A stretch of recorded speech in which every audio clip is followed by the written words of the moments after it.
Hello. ওকে বয়স, তাহলে দেখো আমরা গ্যাস সিলিন্ডারজাতকরণের মূলনীতি পড়ব। গ্যাস সিলিন্ডারজাতকরণের মূলনীতি বিষয়টা কিছুই না, জাস্ট সিলিন্ডারজাতকরণের মূলনীতি করব কোথা থেকে, আমাদের যে বয়েলের সূত্র এবং চার্লসের সূত্র আছে সেই সূত্রের প্রয়োগ করব আর কি, আর কিছুই না। তাপমাত্রা কমাবো এবং চাপ বাড়াবো, অর্থাৎ তাপমাত্রা কমাবো, তাপমাত্রা কমিয়ে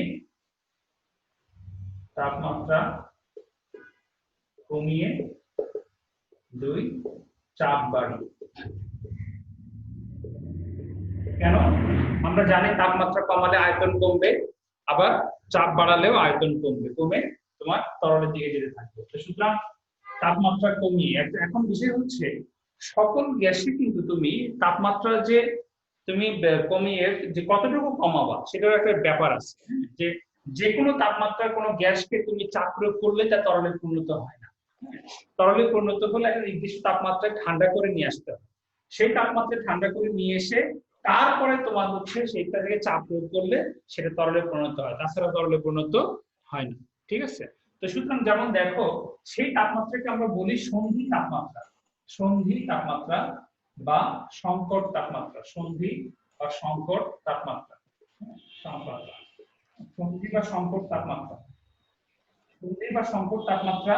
এটা আসলে তোমার ক্রিটিক্যাল টেম্পারেচার, ইংরেজিতে বলে ক্রিটিক্যাল টেম্পারেচার, ক্রিটিক্যাল টেম্পারেচার, এটাকে বলে সন্ধি বা সংকট তাপমাত্রা। বা যে তাপমাত্রায় বা তেল নিচের কোনো তাপমাত্রায় কোনো গ্যাসকে তার চাপ প্রয়োগ করলে তরলে পরিণত হয়, সেই তাপমাত্রাকে আমরা সন্ধি বা সংকট তাপমাত্রা বলি। আবার বলতেছি শোনো, যে তাপমাত্রায় বা তার নিচের কোনো তাপমাত্রায় গ্যাসকে চাপ প্রয়োগ করলে তরলে পরিণত হয়, সেই তাপমাত্রাকে সেই গ্যাসে সন্ধি বা সংকট তাপমাত্রা বলে। অর্থাৎ একটা নির্দিষ্ট তাপমাত্রায় ঠান্ডা করে নিয়ে আসতে হবে। যেমন কার্বন ডাই অক্সাইড এর সংকট তাপমাত্রা 31.1 ডিগ্রি সেন্টিগ্রেড, এটা কিন্তু প্লাস, অর্থাৎ পজিটিভ 31.1 ডিগ্রি সেন্টিগ্রেড, এটা হচ্ছে প্লাস 31.1 ডিগ্রি সেন্টিগ্রেড।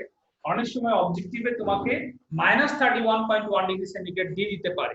তো সুতরাং এটা মাথায় খেয়াল রাখতে হবে যে কার্বন ডাই অক্সাইডের সন্ধি বা সংকট তাপমাত্রা হচ্ছে শুধু প্লাস 31.1 ডিগ্রি সেন্টিগ্রেড, অর্থাৎ এই তাপমাত্রায় ঠান্ডা করে নিয়ে এসে তারপরে যদি আমরা কার্বন ডাই অক্সাইড গ্যাসে চাপ প্রয়োগ করি তাহলে তরলে পরিণত হবে। আমরা যদি 50 ডিগ্রি সেন্টিগ্রেড তাপমাত্রায় কার্বন ডাই অক্সাইডকে যতই চাপাচাপি,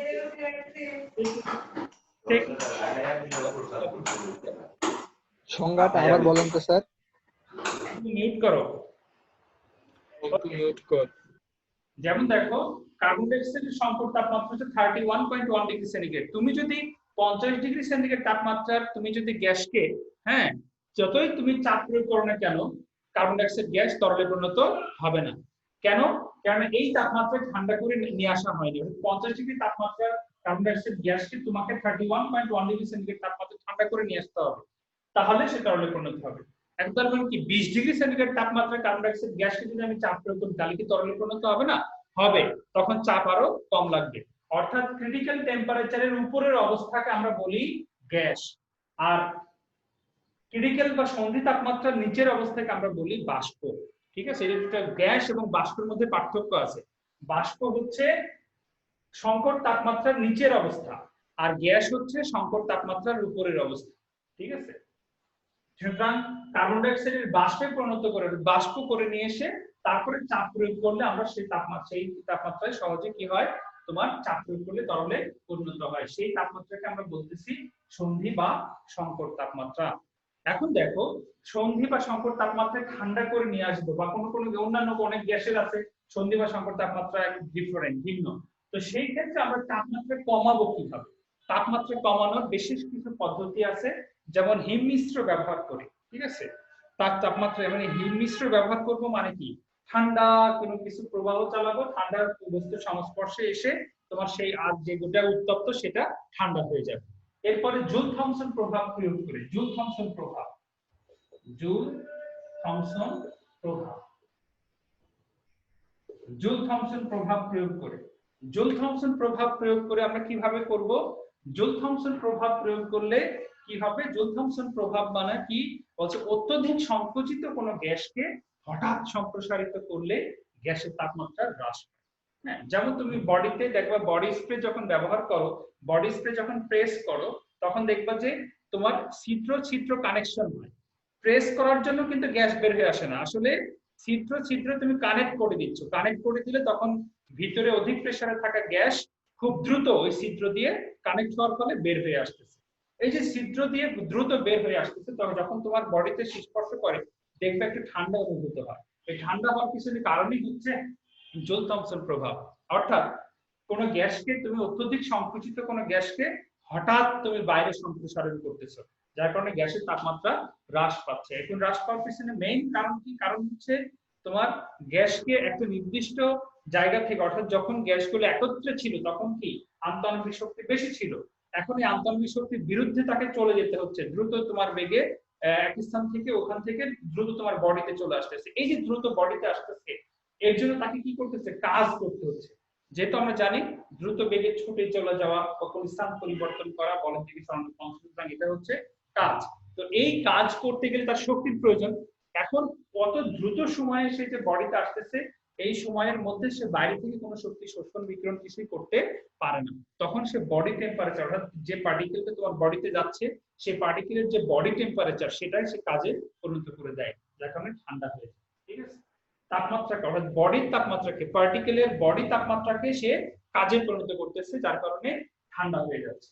অর্থাৎ জুল থমসন প্রভাব হচ্ছে অত্যধিক সংকুচিত কোনো গ্যাসকে হঠাৎ সম্প্রসারিত করলে গ্যাসের তাপমাত্রা হ্রাস পায়। ঠিক আছে, এটা আমরা বলতে পারি। তো এখন এই জুল থমসন প্রভাব প্রয়োগ করে আমরা কি করতে পারি? কোনো গ্যাসের তাপমাত্রাকে কমিয়ে সন্ধি তাপমাত্রায় নিয়ে এসে তারপরে চাপ প্রয়োগ করে সহজে তরল করে ফেলতে পারি। ঠিক আছে, তো এইভাবে আমরা জুল থমসন প্রভাব খাটাতে পারি। তবে হিলিয়াম এবং হাইড্রোজেন গ্যাসকে জুল থমসন প্রভাব খাটাইতে গেলে দেখা যায় তাপমাত্রা বেড়ে যায়। কেন?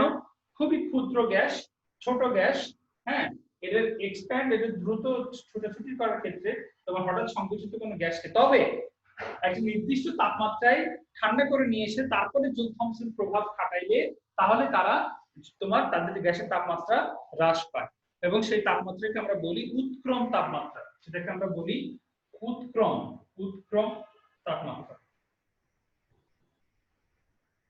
উৎক্রম তাপমাত্রা অর্থাৎ যে তাপমাত্রায় বা তার নিচের তাপমাত্রায় গ্যাসকে কি জুল থমসন প্রভাব খাটিয়ে, বিশেষ করে হিলিয়াম এবং হাইড্রোজেন গ্যাসকে জুল থমসন প্রভাব খাটিয়ে ঠান্ডা করা যায়, সেই তাপমাত্রাকে আমরা বলি উৎক্রম তাপমাত্রা। এটাও একটা বিষয় আছে। অর্থাৎ ক্ষুদ্র গ্যাস এবং হালকা ভর খুবই অল্প হওয়ার কারণে এই গ্যাসকে তোমার সংকুচিত করতে গেলে, সংকুচিত করে হঠাৎ সম্প্রসারিত করতে গেলে বরং সে পরিবেশ থেকে তাপ শোষণ করে নিয়ে তোমার কি করতে পারে? তাপমাত্রা বাড়িয়ে ফেলতে পারে, বেড়ে যায়। কিন্তু একটা নির্দিষ্ট তাপমাত্রা ঠান্ডা করে নিয়ে এসে জুল থমসন প্রভাব খাটাইলে তখন তার তাপমাত্রা ঠিকই হ্রাস পায়। তো সেই ক্ষেত্রে অর্থাৎ উৎক্রম তাপমাত্রা, আমরা সেই তাপমাত্রাকে বলতেছি উৎক্রম তাপমাত্রা। তো বয়স দেখো, তাহলে আমরা ঠান্ডা করে চাপ প্রয়োগ করব, তারপরে তোমার কি হবে? গ্যাস তরলে পরিণত হবে, সিলিন্ডার করতে পারবো। ঠিক আছে, এবং প্রত্যেকটা তাপমাত্রার নির্দিষ্ট সন্ধিধি বা সংকট তাপমাত্রা আছে এবং সন্ধি বা সংকট চাপ আছে। অর্থাৎ কোন গ্যাসকে সন্ধি তাপমাত্রায় নিয়ে এসে সর্বনিম্ন যে চাপ প্রয়োগ করে তরলে পরিণত করা যায় সেই চাপকে সন্ধি চাপ বা সংকট চাপ বলে। এই হলো বিষয়।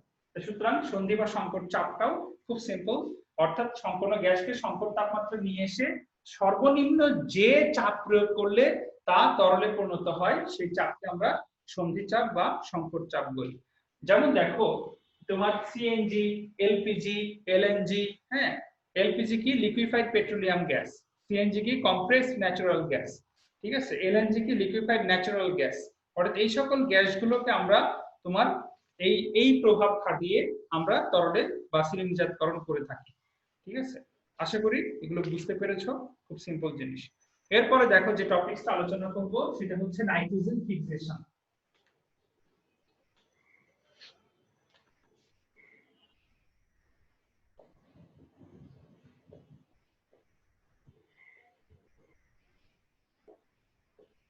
নাইট্রোজেন ফিক্সেশন কি? বলা হচ্ছে বায়ুস্থ নাইট্রোজেনকে অধিক ব্যবহার উপযোগী করার জন্য, ঠিক আছে, কোন যৌগে পরিণত করে স্থিরীকৃত করে রাখার পদ্ধতিকে নাইট্রোজেন ফিক্সেশন বলে। অর্থাৎ বায়ুস্থ নাইট্রোজেনকে বিভিন্ন ব্যবহার উপযোগী যৌগে পরিণত করে স্থিরীকৃত করে রাখার পদ্ধতিকে বলা হয় নাইট্রোজেন ফিক্সেশন। যেমন বায়ুস্থ নাইট্রোজেন প্লাস অক্সিজেন বিক্রিয়া করবে, হ্যাঁ, বায়ুস্থ নাইট্রোজেন প্লাস অক্সিজেন বিক্রিয়া করবে কত degree? Greater than 3000 degree centigrade তাপমাত্রা। অর্থাৎ আমাদের বাতাসে যে থান্ডারস্টর্ম হয়, মানে যে বজ্রপাত ঘটে, সেখানে 1700 থেকে 1900 ডিগ্রি সেন্টিগ্রেড তাপমাত্রা পর্যন্ত সর্বোচ্চ হতে পারে, 3000 হয় না। অর্থাৎ এই তাপমাত্রায় নাইট্রোজেন ভাঙে না। কিন্তু অন্যান্য অনেক সমুদ্রবর্তী, অনেক উপর সমুদ্রের মধ্যবর্তী বা সমুদ্র বা অন্যান্য দেশেও কিছু কিছু থান্ডারস্টর্ম বা বজ্রপাত হয়, যেগুলোতে তোমার হচ্ছে 3000 ডিগ্রি সেন্টিগ্রেড তাপমাত্রা পর্যন্ত হতে পারে। সেই তাপমাত্রায় বায়ুস্থ নাইট্রোজেন ভেঙে যায়। নাইট্রোজেন নাইট্রোজেন যে ট্রিপল বন্ড, হ্যাঁ, নাইট্রোজেন নাইট্রোজেন ট্রিপল বন্ড আমরা জানি 946 কিলোজুল পার মোল। অর্থাৎ এই নাইট্রোজেন নাইট্রোজেন ট্রিপল বন্ডের বন্ধন শক্তি হচ্ছে 946 কিলোজুল পার মোল। সুতরাং এত শক্তি ভাঙতে গেলে আমাদের কি করতে হবে? 3000 ডিগ্রি সেন্টিগ্রেড তাপমাত্রায় উত্তপ্ত করতে হবে। তাহলে নাইট্রোজেন এবং অক্সিজেন বিক্রিয়া করে নাইট্রিক অক্সাইড তৈরি হবে। ঠিক আছে, এই নাইট্রিক অক্সাইড পরে বাতাসের অক্সিজেনের সাথে বিক্রিয়া করে নাইট্রোজেন ডাইঅক্সাইডে পরিণত হবে। এই নাইট্রোজেন ডাইঅক্সাইড এটা 50 ডিগ্রি সেন্টিগ্রেড তাপমাত্রায় হবে। পরে বাতাসের অক্সিজেন এবং বায়ুর সাথে পানির সাথে জলীয় বাষ্পের সাথে বিক্রিয়া করে নাইট্রিক অ্যাসিড রূপে মাটিতে ফিরে আসে। অর্থাৎ নাইট্রিক অ্যাসিড রূপে যে মাটিতে আসে, মাটিতে সে আছে কি ক্যালসিয়াম 2+, সোডিয়াম প্লাস, এই সকল আয়নের সাথে নাইট্রিক অ্যাসিড যুক্ত হয়ে ক্যালসিয়াম নাইট্রেট আয়ন রূপে থাকে। অর্থাৎ নাইট্রেট আয়ন রূপে, নাইট্রেট আয়ন রূপে তখন কি করে? উদ্ভিদ শোষণ করে, উদ্ভিদ শোষণ করে।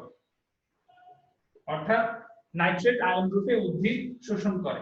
এই নাইট্রেট আয়ন রূপে যে উদ্ভিদ শোষণ করে, এখন তাহলে কি উদ্ভিদের শরীরে চলে গেল নাইট্রেট আয়ন, আবার মাটিতে কিছুদিন থাকলো, মাটিতে ফিক্সড হয়ে গেল এবং উদ্ভিদের শরীরে এখন ফিক্সড হয়ে গেল। একটা উদ্ভিদ মনে করো একটা গাছ তোমার 35-30 বছর বেঁচে থাকলো, তার মানে নাইট্রেট আয়ন রূপে সেই উদ্ভিদের শরীরে কিছুদিনের জন্য হলো বা 30 বছরের জন্য হলো সে কি ফিক্সড হয়ে থাকলো। এইভাবে না বায়ুস্থ নাইট্রোজেন। আবার দেখো নাইট্রোজেন কে আমরা যে 3 মোল হাইড্রোজেন দ্বারা বিক্রিয়া করে অ্যামোনিয়া তৈরি করতেছি 2 মোল, সে অ্যামোনিয়া তৈরির বিক্রিয়াতেও কি হচ্ছে? অ্যামোনিয়া হিসেবে তোমার ফিক্সড হচ্ছে। আবার তুমি দেখো এই ammonia plus carbon die oxide বিক্রিয়া করে ইউরিয়া তৈরি করতেছে NH2CO NH2। অর্থাৎ ইউরিয়া আকারেও তোমার যদি তোমার কিছুদিন থাকলো ফিক্সড হয়ে গেল, আবার এই ইউরিয়া থেকে অ্যামোনিয়াম প্লাস আকারে উদ্ভিদ শোষণ করে, অ্যামোনিয়াম প্লাস আকারে উদ্ভিদ শোষণ করে। তো সুতরাং উদ্ভিদের শরীরেও আমরা এইভাবে ফিক্সড করে ফেলতেছি। তো এটা এক ধরনের ন্যাচারাল প্রাকৃতিক থান্ডারস্টর্মের মাধ্যমে আমরা নাইট্রেট আয়নকে উদ্ভিদ শোষণ করতেছে, এটা হচ্ছে প্রাকৃতিক ফিক্সেশন। আর এইভাবে আমরা বায়ুস্থ নাইট্রোজেনের সাথে হাইড্রোজেনের বিক্রিয়া করিয়ে অ্যামোনিয়া তৈরি করে ইউরিয়া সার তৈরি করতেছি, করে আমরা উদ্ভিদের শোষণ করাচ্ছি। এটা হচ্ছে এক ধরনের কৃত্রিম ফিক্সেশন। ঠিক আছে, অর্থাৎ নাইট্রোজেন ফিক্সেশনটা আমরা এইভাবে করে ফেলতে পারি, কৃত্রিম ভাবে করতে পারি, প্রাকৃতিক ভাবে করতে পারি। ঠিক আছে, প্রাকৃতিক পদ্ধতি বজ্রপাতের ফলে এটা ঘটনা ঘটে।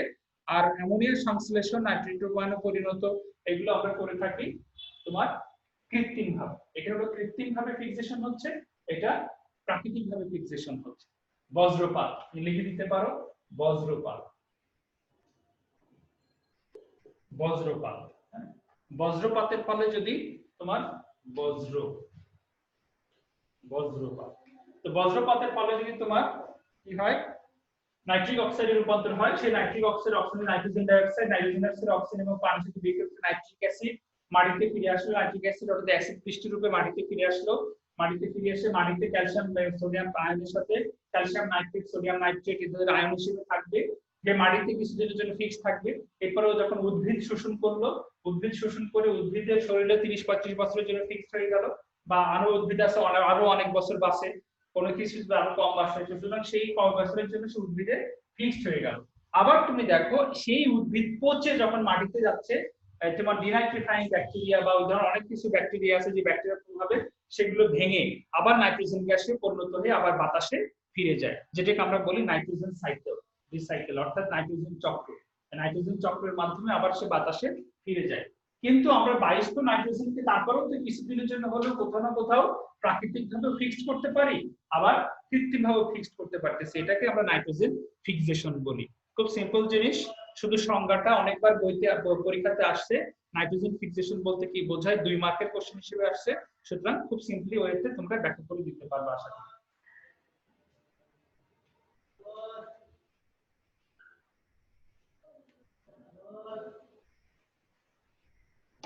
শিল্পের গ্যাসীয় বর্জ্য ও বায়ু দূষণ, gas wastage from industries and air pollution. এই প্রাইমারি দূষক, সেকেন্ডারি দূষক, এগুলো তোমরা জানো যেসব দূষক তাদের উৎস থেকে বিমুক্ত হয়ে সরাসরি পরিবেশে অর্থাৎ বায়ুতে মিশে যায় তাদের প্রাইমারি দূষক বলে। যেমন কার্বন ডাইঅক্সাইড, নাইট্রোজেন অক্সাইড সমূহ, hydrogen sulphide gas, sulphur dioxide, carbon monoxide, এগুলো কি হয় বিভিন্ন শিল্প কারখানা, বিভিন্ন ঘরবাড়ি, বিভিন্ন জায়গা থেকে জ্বালানি পোড়ানোর মাধ্যমে সরাসরি বাতাসে মিশে যাচ্ছে। এগুলো আমরা বলতেছি প্রাইমারি দূষক। আর সেকেন্ডারি দূষক হচ্ছে প্রাইমারি দূষক সমূহ পরিবেশে নির্গত হওয়ার পর বায়ুর বিভিন্ন উপাদানের সঙ্গে যুক্ত হয়ে যেসব দূষক গঠন করে তাদেরকে সেকেন্ডারি দূষক বলে। হ্যাঁ, যেমন তুমি দেখো বায়ুতে বিভিন্ন প্রাইমারি দূষক গুলো কি হচ্ছে, সূর্যের তাপের প্রভাবে যে ফটোকেমিক্যাল স্মগ তৈরি করে, নাইট্রোজেন ফটোকেমিক্যাল ধোঁয়া, সে ফটোকেমিক্যাল ধোঁয়া তৈরি করে, সেগুলো হচ্ছে একটা সেকেন্ডারি দূষক। অর্থাৎ বায়ুস্থ তোমার প্রাইমারি দূষক সমূহ পরিবেশে নির্গত হওয়ার পর বায়ুর বিভিন্ন উপাদানের সঙ্গে যুক্ত হয়ে যেসব দূষক গঠন করে সেগুলো হচ্ছে সেকেন্ডারি দূষক। যেমন sulphur trioxide, nitrogen dioxide, sulphuric acid বাষ্প, নাইট্রিক অ্যাসিড বাষ্প ইত্যাদি।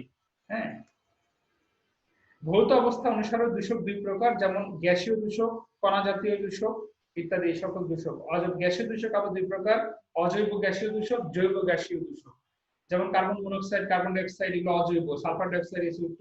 আর জৈব গ্যাসীয় দূষক যেমন hydrocarbon, aldehyde, ketone, amine, alcohol, যেগুলো আমরা ল্যাবে ব্যবহার করার পর উন্মুক্ত অবস্থায় বা কাজ করার সময় তোমার কি হচ্ছে, বাইরে উন্মুক্ত হচ্ছে, বাইরে প্রচুর গ্যাস আকারে নির্গত হচ্ছে। যেমন আমি নিজেই কত ক্লোরোফর্ম, ইথানল, পেট ইথার, তারপর মিথানল, প্রচুর ব্রোমিন পদার্থ, এগুলো নিয়ে কাজ করেছি। সুতরাং ওই সময় দেখা গেছে এবং এগুলো আমাদের মাস্ক বা হেলমেট বা তোমার অনেক কিছু পরে কাজ করতে হয়েছে। কেন? এগুলো প্রচুর ভোলাটাইল, এগুলো বাতাসে প্রচুর নির্গত হয়, সুতরাং বাতাসে প্রচুর নির্গত হয়েছে। তো সুতরাং প্রত্যেকটা কেমিক্যালস নিয়ে কাজ করার সময় সেটা পরিবেশের দূষণ ঘটবেই, কেমিক্যালস নিয়ে কাজ করলে। বুঝতে পারছো? পার্টিকুলেট সমূহ, হাইড্রোকার্বন, এগুলো তোমরা পড়ে নিতে পারবা সহজে, কোনো বোঝানোর কিছু নাই। গ্রিন হাউস গ্যাস ও তার প্রতিকার, এটাও তোমরা জানো। এগুলো তোমরা প্রচুর তোমার কি করো, ওই যে পরিবেশ দূষণ ও প্রতিকার, তোমরা প্রচুর পরিমাণে রচনাটা মনে হয় পড়েছো বাংলায়, সেখানে তোমরা পড়েছো গ্রিন হাউস বিষয়টা কি। কেন তোমরা জানো কি যে এই যে গ্রিন হাউসের ভিতরে সূর্যের আলো প্রবেশ করতে পারে কিন্তু সূর্যের আলো বের হতে পারে না, এই বিষয়টা কেউ বলতে পারবা?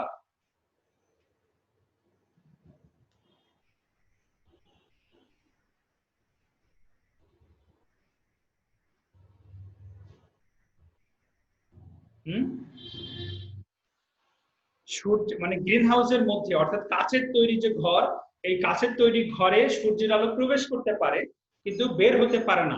হ্যাঁ, এর পিছনে কারণ কি কেউ বলতে পারবা?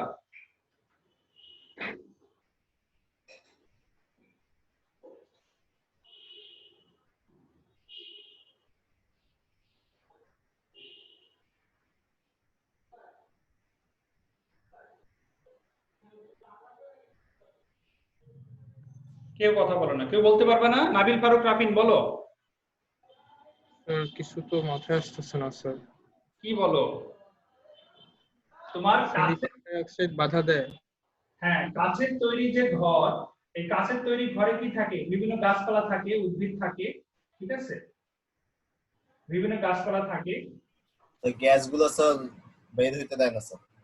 গ্যাসগুলো না, সূর্যের আলো, সূর্যের আলো গাছ ভেদ করে ভিতরে প্রবেশ করে, প্রবেশ করার স্যার পর এখানে কাঁচটা কি স্যার কাভার হিসেবে ইউজ করে, এটা বের হতে দেয় না। আর এখানে তো হচ্ছে যে তাপ ঢোকে আর কি। না, পৃথিবীতে স্যার এই গ্যাসগুলো স্যার কি কাঁচের মতো? সূর্যের আলো প্রবেশ করে, আমি বলেছি দেখো, সূর্যের আলো প্রবেশ করে, সূর্যের আলো প্রবেশ করলে সূর্যের আলোর সাহায্যে এই সকল উদ্ভিদগুলো কি করে, তাদের খাবার তৈরি করে। সূর্যের আলোকে সে ব্যবহার করে। আমরা জানি সূর্যের আলোকে যদি ব্যবহার করে তাহলে সূর্যের যে আলোর যে শক্তি, সেই শক্তি কমে যায়, ঠিক আছে। অর্থাৎ সূর্যের নির্দিষ্ট শক্তি নিয়ে কিন্তু কাজকে ভেদ করে ভিতরে প্রবেশ করলো, যে শক্তি যখন থাকে সেই শক্তি নিয়ে সে ভিতরে প্রবেশ করতে পারে, কিন্তু সেই যে শক্তি নিয়ে সে প্রবেশ করে, এখন উদ্ভিদ ওই শক্তিকে কাজে লাগিয়ে তার খাবারটা তৈরি করে, তখন ওই নির্গত আলো, অর্থাৎ উদ্ভিদ থেকে নির্গত আলোর যে শক্তি সেটা কমে যায়, অর্থাৎ তার তরঙ্গ দৈর্ঘ্য বেড়ে যায়। তরঙ্গ দৈর্ঘ্য বেড়ে গেলে তখন সে আর ওই কাজ ভেদ করে বাইরে বের হতে পারে না, ঠিক আছে।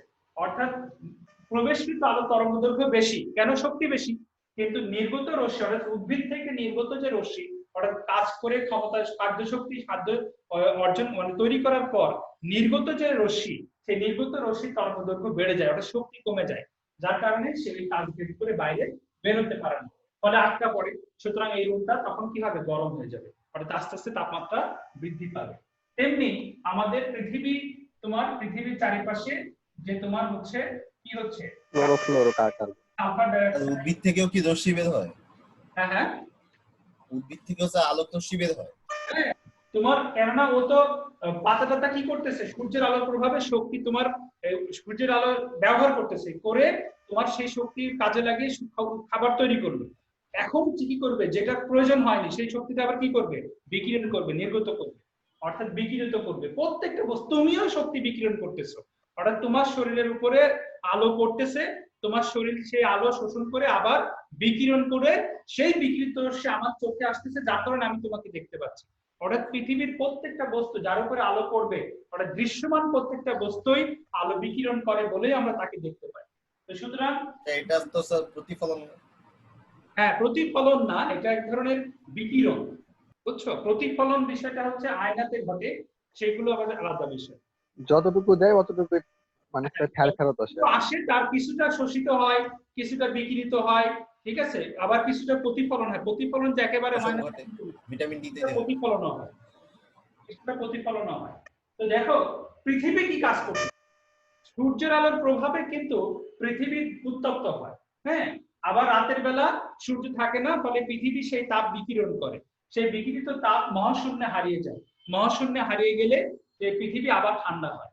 আবার তোমার দিনের বেলা সূর্যের আলোর প্রভাবে পৃথিবী গরম হয়, আবার রাতের বেলা সে বিকিরণ করে আবার রাতের বেলা ঠান্ডা হয়। এইভাবে পৃথিবী নাতিশীতোষ্ণ থাকে, ঠিক আছে। কিন্তু সূর্যের আলোর প্রভাবে উত্তপ্ত পৃথিবী যখন রাতের বেলা সে তাপ বিকিরণ করে, সেই বিকিরিত তাপ যদি কোথাও গিয়ে বাধা পেয়ে আবার পৃথিবীতে ফিরে আসে, কোথাও গিয়ে বাধা পেয়ে পৃথিবীতে ফিরে আসে, তাহলে পৃথিবীর তাপমাত্রা বৃদ্ধি পেতে থাকে। আর সেই বাধাটা দিচ্ছে কে, বাধাটা দিচ্ছে হচ্ছে green house gas. Green house gas গুলো কি কি? গ্রিন হাউস গ্যাস হচ্ছে মেইনলি দায়ী হচ্ছে কার্বন ডাই অক্সাইড। কেন? কার্বন ডাই অক্সাইড তোমার 21.2 billion ton carbon die oxide আমরা প্রতি বছর নির্গত করি পরিবেশে, 21.2 বিলিয়ন টন, বুঝছো? এত ton carbon die oxide gas আমরা প্রতি বছর বাতাসে নির্গত করতেছি, যার কারণে কার্বন ডাই অক্সাইডের পরিমাণ প্রচুর পরিমাণ বাতাসে বেড়ে গেছে, যার কারণে মূলত বৈশ্বিক উষ্ণায়নের জন্য দায়ী আমরা কার্বন ডাই অক্সাইডকে বলে থাকি।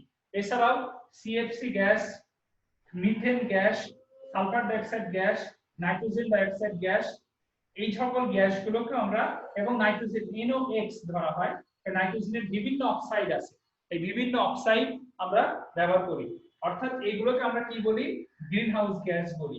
তোমার মিথেন গ্যাস, এক অণু মিথেন গ্যাস, এক অণু কার্বন ডাই অক্সাইড গ্যাস যে পরিমাণ তাপ ধারণ করতে পারে, মিথেন গ্যাস তার থেকে 25 গুণ বেশি তাপ ধারণ করতে পারে, এবং কার্বন ডাই অক্সাইড সিএফসি 100 বা 1000 গুণ বেশি তাপ ধারণ করতে পারে। অর্থাৎ কার্বন ডাই অক্সাইড যে পরিমাণ আসে, সেই পরিমাণ থাকার কারণে যে তাপমাত্রা বৃদ্ধি পেয়েছে, যদি সেই পরিমাণ মিথেন থাকতো তাহলে কিন্তু 25 গুণ তাপমাত্রা আরো বেশি বৃদ্ধি পেত, এবং অন্যান্য গ্যাসগুলো আরো বেশি পরিমাণে থাকলে বেশি তাপমাত্রা ধারণ করতে পারে।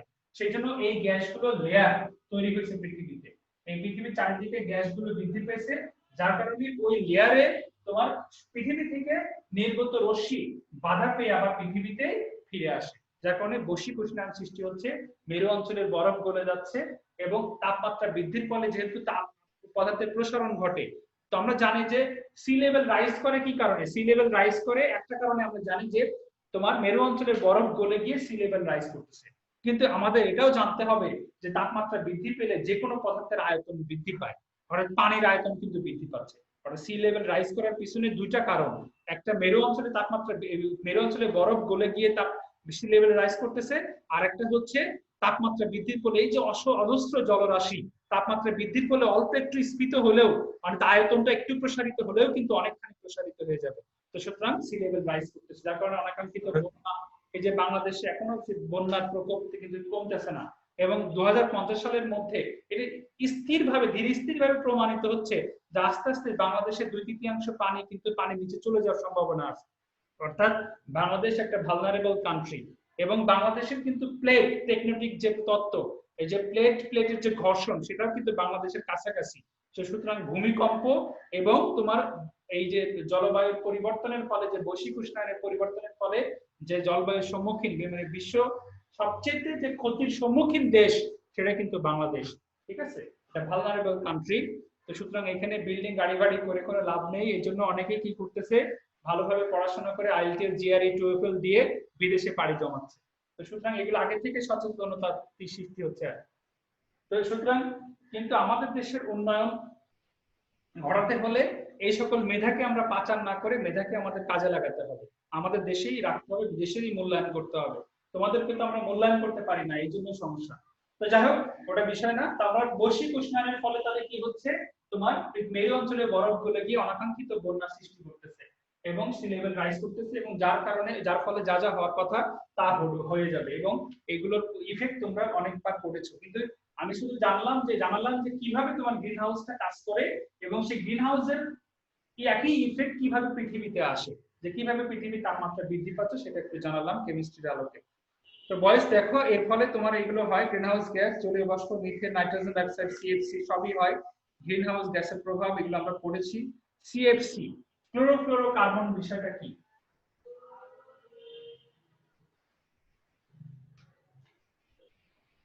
সিএফসি, ফ্রেয়ন, আরেক নাম হচ্ছে ফ্রেয়ন। এই ফ্রেয়নটা কি? ফ্রেয়ন হচ্ছে তোমার মিথেন ও ইথেনের ক্লোরোফ্লোরো জাতক সমূহকে ফ্রেয়ন বলে। সংজ্ঞা হচ্ছে মিথেন ও ইথেনের ক্লোরোফ্লোরো জাতক সমূহকে ফ্রেয়ন বলে। ঠিক আছে, সংজ্ঞা। আর সিএফসি আলট্রাভায়োলেট রশ্মির প্রভাবে ভেঙে গিয়ে ক্লোরিন ফ্রি রেডিক্যাল তৈরি করে। সাধারণত আমাদের যে ওজোন স্তর আছে, পৃথিবীর চারিপাশে যে ওজোন স্তর আছে, সেই ওজোন স্তরে O3 থাকে। এটা আলট্রাভায়োলেট রশ্মির প্রভাবে ভেঙে গিয়ে O2 + O ফ্রি রেডিক্যাল তৈরি করে, অর্থাৎ মুক্ত মূলক তৈরি করে। আবার তোমার আলট্রাভায়োলেট রশ্মির প্রভাব ছেড়ে দিয়ে সে আবার ব্যাক এসে O3 তে পরিণত হয়। অর্থাৎ কি হচ্ছে, আলট্রাভায়োলেট রশ্মি তোমার হচ্ছে এই পৃথিবীর চারিপাশে একটা ওজোন স্তর, আলট্রাভায়োলেট রশ্মি আসতেছে, ব্যাক যাচ্ছে। তার কারণে O3 কারণে তোমার O3 এতে বাধা পেয়ে আবার উপরের দিকে ফিরে যাচ্ছে, পৃথিবীতে আসতে পারতেছে না। অর্থাৎ আলট্রাভায়োলেট রশ্মি আমাদের পৃথিবীকে এইভাবে এই ওজোন স্তরটা আমাদের পৃথিবীকে রক্ষা করতেছে। কিন্তু সিএফসি যদি ওই ওজোন স্তরে চলে যায়, গিয়ে কি করতেছে, আলট্রাভায়োলেট রশ্মির প্রভাবে সিএফসি ভেঙে গিয়ে ক্লোরিন ফ্রি রেডিক্যাল তৈরি করতেছে। সেই ক্লোরিন ফ্রি রেডিক্যাল O3 কে আক্রমণ করতেছে, করে O2 + ClO ডটে পরিণত হচ্ছে। ClO ডট আরেকটা O3 কে আক্রমণ করতেছে, করে ClO2 ডট + O2 তে পরিণত করতেছে। ClO2 ডট আবার তোমার Cl পরিণত হয়ে O2 তে পরিণত হচ্ছে। এতে ক্লোরিন ফ্রি রেডিক্যাল আবার ফ্রি হয়ে গেছে, হয়ে আবার সে O3 কে আক্রমণ করতেছে। এইভাবে 20,000 থেকে 20 লক্ষ O3 কে সে অক্সিজেন গ্যাসে পরিণত করে দিতে পারে, দিয়ে সে ক্ষান্ত হতেও পারে, নাও হতে পারে। এটাকে আমরা বলি সূচনা ধাপ, এটাকে বলি বিস্তারণ ধাপ। আর শেষ ধাপ কি, ক্লোরিন ফ্রি রেডিক্যাল আরেকটা ক্লোরিন ফ্রি রেডিক্যাল যদি দেখা পায়, তাহলে ক্লোরিন গ্যাসে পরিণত হতে পারে, অর্থাৎ ক্ষান্ত হতে পারে। অর্থাৎ ক্লোরিন তখন আর ওজোন স্তরকে ধ্বংস নাও করতে পারে। তো বয়স দেখো, সিএফসি কি? সিএফসি হচ্ছে মিথেন ও ইথেনের ক্লোরোফ্লোরো জাতক, অর্থাৎ ক্লোরোফ্লোরোকার্বন, অর্থাৎ ক্লোরিন ফ্লোরিন সমৃদ্ধ কার্বন। এই ক্লোরোফ্লোরো জাতক সমূহকে আমরা ফ্রেয়ন বলে থাকি বা সিএফসি বলে থাকি। সংজ্ঞা কিন্তু এটা, ক্লোরোফ্লোরোকার্বনকে সিএফসি বলে, এটা কিন্তু সংজ্ঞা না। ম্যাক্সিমাম স্টুডেন্ট এই ভুল করে, ক্লোরোফ্লোরোকার্বনকে সিএফসি বলে, কিন্তু এটা সংজ্ঞা না। সংজ্ঞা হচ্ছে মিথেন ও ইথেনের ক্লোরোফ্লোরো জাতক সমূহকে তোমার সিএফসি বা ফ্রেয়ন বলে। তো সুতরাং সিএফসি হচ্ছে কিভাবে ওজোন স্তরকে ধ্বংস করে, এইভাবে সে সিএফসি ও আলট্রাভায়োলেট রশ্মির প্রভাবে ভেঙে গিয়ে ক্লোরিন ফ্রি রেডিক্যাল তৈরি করে। ক্লোরিন ফ্রি রেডিক্যাল পরে O3 কে আক্রমণ করে O2 অর্থাৎ অক্সিজেন গ্যাসে পরিণত করতেছে। এই অক্সিজেন গ্যাস মহাশূন্যে হারিয়ে যাচ্ছে, ফলে আমাদের যে ওজোন স্তরে ফুটা সৃষ্টি হয়েছে, এবং এখন ফুটাটা আস্তে আস্তে বন্ধ হচ্ছে। কেন? এখন আর আমরা সিএফসি ব্যবহার করি না, আমরা এখন HCFC ব্যবহার করি, যেটা ওজোন স্তরে পৌঁছায় না। ওজোন স্তরে পৌঁছানো না আগেই তার নির্দিষ্ট স্তরে সে আটকা পড়ে যায়, যার কারণে ওজোন স্তরে যাচ্ছে না। এখন ওজোন স্তর কিছুটা হলো রক্ষা পাচ্ছে এখন বর্তমানে। ঠিক আছে, তো সুতরাং এইভাবে বিস্তারণের মাধ্যমে, অর্থাৎ এটাকে শৃঙ্খল বিক্রিয়া বলে, শৃঙ্খল বিক্রিয়ার মাধ্যমে ক্লোরিন ফ্রি রেডিক্যাল 20,000 থেকে less than 1 minute আছে। হ্যাঁ লেস দেন 1 মিনিট শেষ করে দিবে। তো তোমার হচ্ছে ক্লোরিন পেরিডিকেল তোমার কি করতেছে, তোমার O3 কে ধ্বংস করে তোমার 20 থেকে 20 লক্ষ O3 কে 20,000 থেকে 20 লক্ষ O3 কে ধ্বংস করে তোমার তারপরে ক্ষান্ত হতেও পারে নাও হতে পারে। তো এইভাবে CFC ওজোন স্তরকে ধ্বংস করে। তো বয়স দেখো লেস দেন 1 মিনিট। আশা করি সবাই ক্লাস বুঝতে পেরেছো। নেক্সট ক্লাসে মোটামুটি আমরা শেষ করতে পারবো ইনশাআল্লাহ আশা করি।